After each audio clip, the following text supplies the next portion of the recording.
Hello అండి. Welcome back to my channel. ఈరోజు మనం ఈ వీడియోలో తెలుసుకోబోయేది ఏంటంటే, రాఖీ పండుగ 2026లో మనకి ఆగస్టు 27న వచ్చిందా? లేక 28వ తేదీన అనేది తెలుసుకుందాము.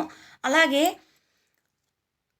పౌర్ణమి తిథి 27 నుంచి 28 వరకు ఏ సమయం వరకు ఉందని తెలుసుకుందామండి. అలాగే భద్రకరణము దోషం అనేది వర్తిస్తుందా? అలాగే ఈ రోజున మరి చంద్రగ్రహణం అనేది ఉంది కదా! మరి సూతకాలం అనేది మనకి వర్తిస్తుందా? మరి గ్రహణం అనేది మన భారతదేశంలో కనిపిస్తుందా? అయితే ఏ దేశాల్లో కనిపిస్తుంది? రాఖీ కట్టడానికి ఈ దోషం అనేది వర్తిస్తుందా? లేదా? అనేది కూడా తెలుసుకుందాము. అన్నా చెల్లెళ్ళ, అక్క తమ్ముళ్ళ ఆప్యాయత అనురాగాలకు ప్రతీక అయినది ఈ రాఖీ పండుగ. హిందూ పంచాంగం ప్రకారము ప్రతి ఏటా శ్రావణ పౌర్ణమి రోజున ఈ వేడుకను అత్యంత ఘనంగా జరుపుకుంటాం కదండి. మరి ఈ పండుగ రోజున సోదరీమణులు తమ సోదరుల చేతికి రాఖీ కట్టి వారి ఆయురారోగ్యాలు సుఖశాంతుల కోసము ప్రత్యేకంగా ప్రార్థిస్తూ ఉంటారు. తెలుగు రాష్ట్రాల్లోనూ రాఖీ పండుగను ఎంతో ఉత్సాహంగా కుటుంబ సభ్యుల సమక్షంలో పండుగ వాతావరణంలో జరుపుకోవడం ఆనవాయితీగానే వస్తుంది కదా. మరి ఈ నేపథ్యంలో ఈ ఏడాది రాఖీ పండుగ తేదీ, పూజకు సరైన సమయము తెలుసుకుందామండి. మనకి ఈ సంవత్సరం అంటే 2026 సంవత్సరము స్వస్తిశ్రీ చాంద్రమాణైన పరాభవనామ సంవత్సరము శ్రావణ పౌర్ణమి తిథి మనకి ఆగస్టు 27 తారీఖున ఉదయం 9:08 నుండి మొదలుకొని 9:45 వరకు అయితే ఉండబోతోందండి. అంటే శుక్రవారం రోజున మనకి ఆగస్టు 28వ తారీఖు వరకు అయితే ఉంటుంది. ఉదయం తిథి ప్రాధాన్యతను బట్టి ఈసారి ఆగస్టు 28న రాఖీ పండగ జరుపుకోవాలని పండితులైతే చెప్తున్నారు. ఈ పవిత్ర దినాన సోదరీమణులు నిర్ణీత వేళలో రాఖీ కట్టడం వల్ల కుటుంబంలో సుఖశాంతులు వెల్లివిరుస్తాయని చెప్తున్నారు.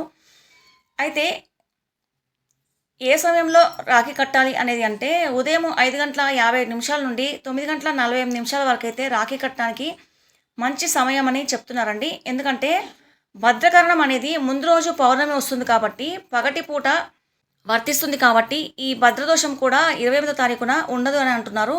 ఉదయం పూట కుదిరిన వారు 1:52 నుంచి సాయంత్రం 4:35 వరకు మరో మంచి ముహూర్తం ఉంది కాబట్టి ఈ సమయంలో కట్టవచ్చు అని అయితే పండితులు చెప్తున్నారండి. మరి రాహుకాలంలో అలాగే భద్రకరణంలో రాఖీ కట్టకూడదని జ్యోతిష శాస్త్రంలో కూడా ఉందని అంటున్నారండి. మరి కాబట్టి 10:46 నుండి మధ్యాహ్నం 12:22 వరకు రాహుకాలం ఉంది కాబట్టి ఈ సమయంలో రాఖీ కట్టకూడదని అని అయితే ఇక్కడ ఇచ్చారు. మరి వర్జము భద్రదోషం అనేది ఈ రోజున ఏమీ లేదు కాబట్టి రాహుకాలం మినహా మీరు రాఖీ అనేది ఎప్పుడైనా కట్టవచ్చు అనమాట. ఇందాక అనుకున్న సమయం ప్రకారం ముందుగా రాఖీ అనేది వాళ్ళ సోదరులకు కట్టే ముందు దేవుడికి సమర్పించుకొని అంటే ఇష్టదైవానికి లేదా బాలగోపాలుడికి సమర్పించి తర్వాత ఉత్తరం వైపు కానీ తూర్పు వైపు కానీ సోదరుడు ఉండేలాగా కూర్చోపెట్టి వారికి నుదుటిన కుంకుమ తిలకం దిద్ది దీపం వెలిగించి ముందుగా దేవుడికి హారతి ఇచ్చిన తర్వాత వీళ్ళకు కూడా హారతి ఇచ్చిన తర్వాతనే అప్పుడు మణికట్టుకు రాఖీ అనేది కట్టి మిఠాయి తినిపించి నోరు తీపి చేయాలి. సోదరుడు తమ శక్తి కొలది కానుకలు లేదా బహుమతులు సోదరికి ఇచ్చి ఆశీస్సులు అనేది అందించవచ్చు. అయితే మరి ఈరోజు చంద్రగ్రహణం అనేది ఏర్పడుతుంది కదండి, దాని గురించి కూడా తెలుసుకుందాము. ఈ రోజున పాక్షిక చంద్రగ్రహణం అనేది సంభవిస్తుంది కానీ మన దేశంలో అయితే కనిపించదు కాబట్టి సూతకాలం అనేది వర్తించదు. 2026 సంవత్సరంలో రెండవ చంద్రగ్రహణము ఆగస్టు 28వ తేదీన శుక్రవారం నాడు సంభవించబోతుంది. ఇది సంపూర్ణ చంద్రగ్రహణము అయినప్పటికీ మన దేశంలో కనిపించదు కాబట్టి మనకి గ్రహణ నియమాలు అనేవి ఏవి పాటించాల్సిన అవసరం లేదు. అయితే ఈ గ్రహణం అనేది ఉత్తర దక్షిణ అమెరికా, ఐరోపా, ఆఫ్రికాలోని కొన్ని ప్రాంతాల్లో అయితే కనిపిస్తుందండి.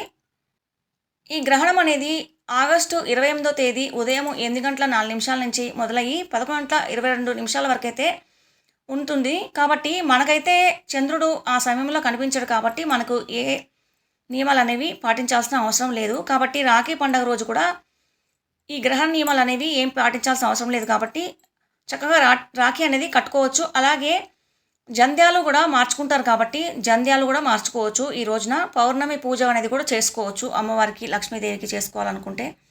ఈ గ్రహణం అనేది కుంభరాశిలో శతభిష నక్షత్రంలో ఏర్పడుతుంది కాబట్టి కుంభరాశి వారు ఈ గ్రహణాన్ని చూడకూడదు. అయితే మన దేశంలో కనిపించదు కాబట్టి మనకైతే ఏమీ ఈ నియమాలు ఉండవు. కానీ వేరే దేశంలో మన వాళ్ళు కనుక ఉన్నట్లయితే గ్రహణ నియమాలు అయితే తప్పకుండా ఆచరించాలండి.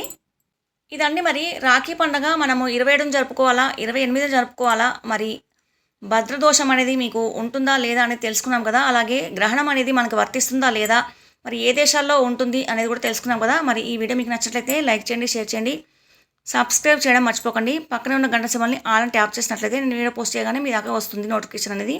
సో నేను వీడియో పెట్టగానే మీరు చూడగలుగుతారు. ఈ వీడియో చూసినందుకు ధన్యవాదాలండి. మరొక వీడియోతో మీ ముందుంటాను.